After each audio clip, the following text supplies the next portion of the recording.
Assalamualaikum warahmatullahi wabarakatuh kepada sahabat-sahabat yang mengikuti video saya, dan kemudian hello kepada kawan-kawan ataupun yang menonton video saya daripada kalangan non-Muslim.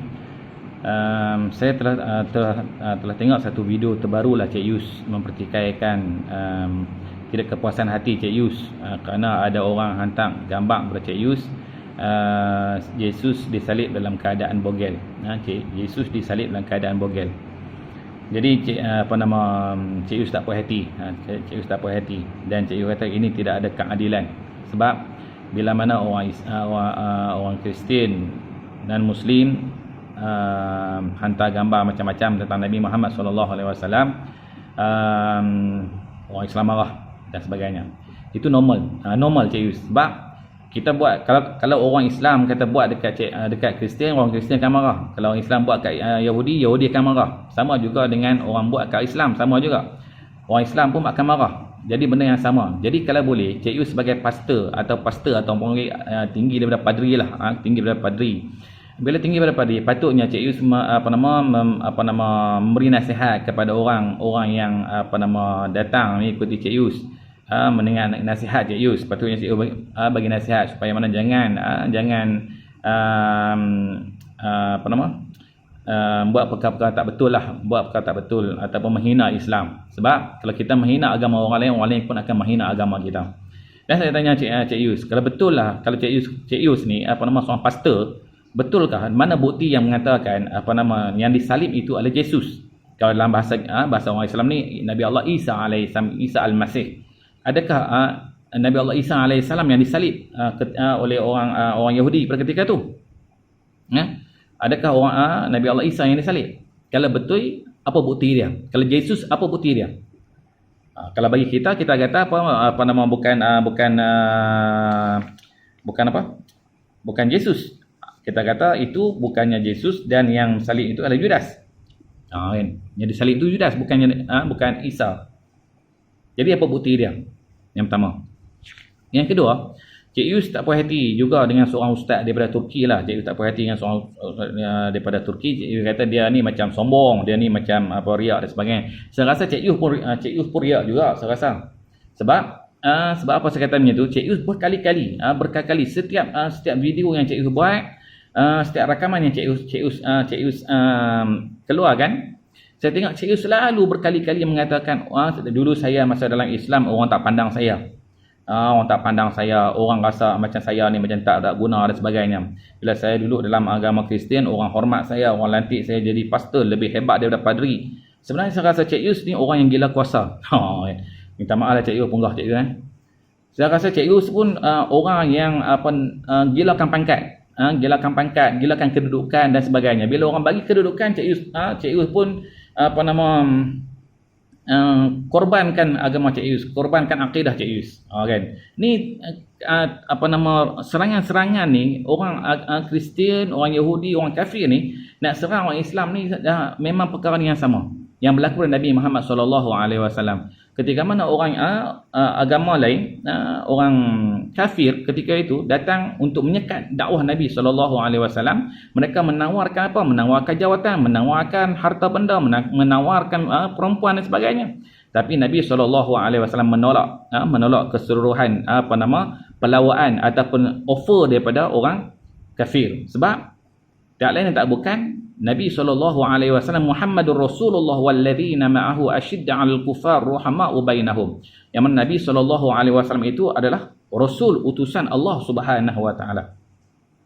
Sebab mengesahkan Allah itu lebih mulia, lebih penting daripada kehidupan di dunia. Kan? Dan kemudian jadi Cik Yus kena bertobat jugalah. Cik Yus kena bertobat supaya mana kita sama-sama bertobat. Agar Allah Ta'ala bagi petunjuk jalan pada kita, mana jalan yang benar dan mana yang jalan yang tak betul, dan Allah Ta'ala bagi hidayah pada kita insya-Allah. Dan kedua dan seterusnya, Cik Yus berkali-kali berlegar soalan yang sama. Bilakah, kenapakah, berapa, kenapakah solat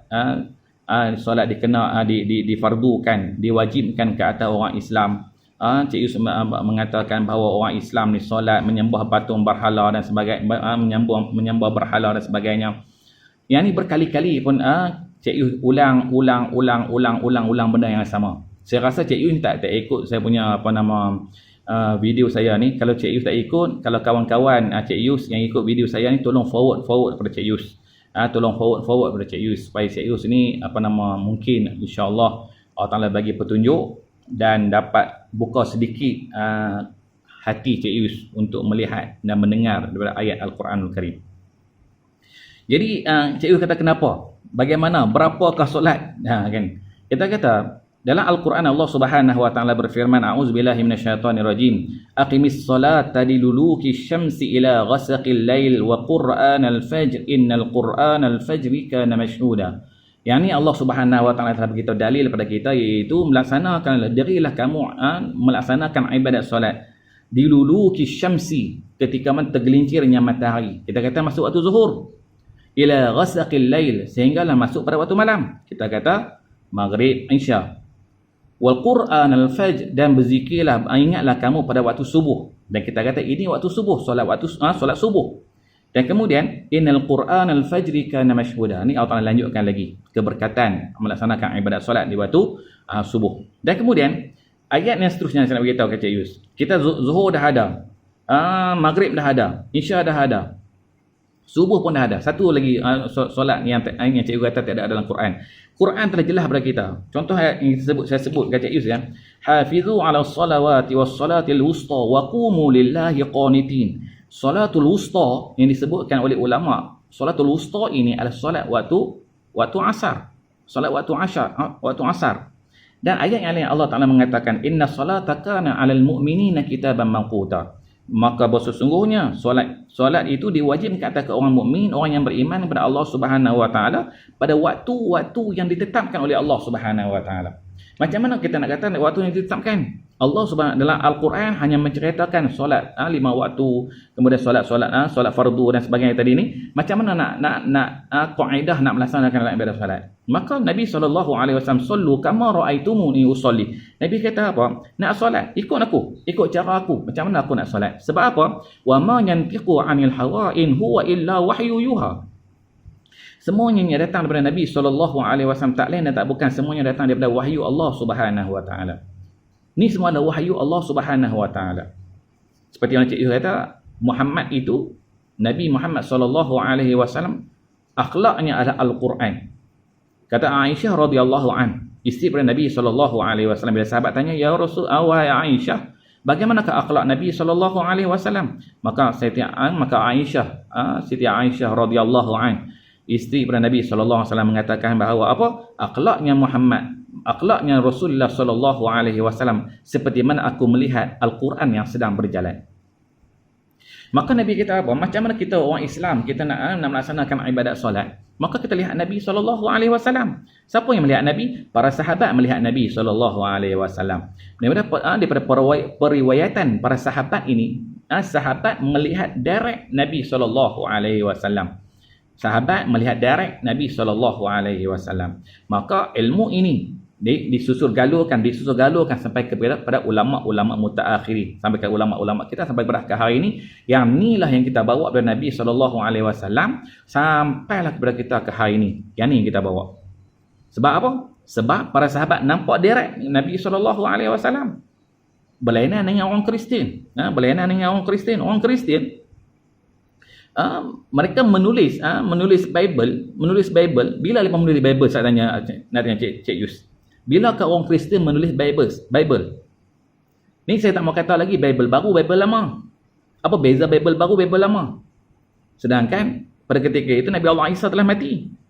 Nabi Allah Isa telah diangkat. Contohnya, bagi orang Islam kita menganggapkan bahawa Nabi Allah Isa telah diangkat oleh Allah Subhanahu wa taala. Bible ni turun bila? Bible ni turun bila? Ni saya nak bagi satu persoalan kepada Cik Yus. Saya minta Cik Yus tolong jawab supaya mana orang Islam dapat tahu, dan orang bukan orang yang seagama dengan Cik Yus pun dapat tahu, dan mungkin orang Yahudi juga pun teringin nak tengok video ni, dan mungkin mereka juga mendapat ilmu sedikit. Saya tanya Cik Yus, bilakah Bible ni ditulis? Siapakah yang menulis Bible?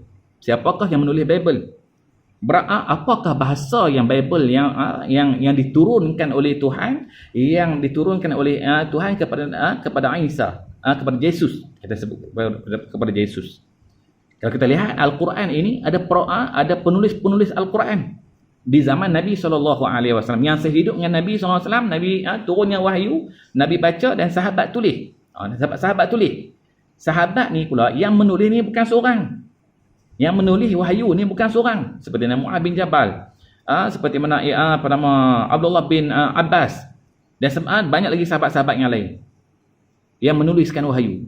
Lepas menulis wahyu, ada juga sahabat, ramai juga sahabat, boleh kata majoriti sahabat menghafal ayat Al-Quran yang diturunkan oleh Allah Subhanahu Wa Taala kepada Nabi Muhammad sallallahu alaihi wasallam, dan mereka menghafal menjadi hafiz.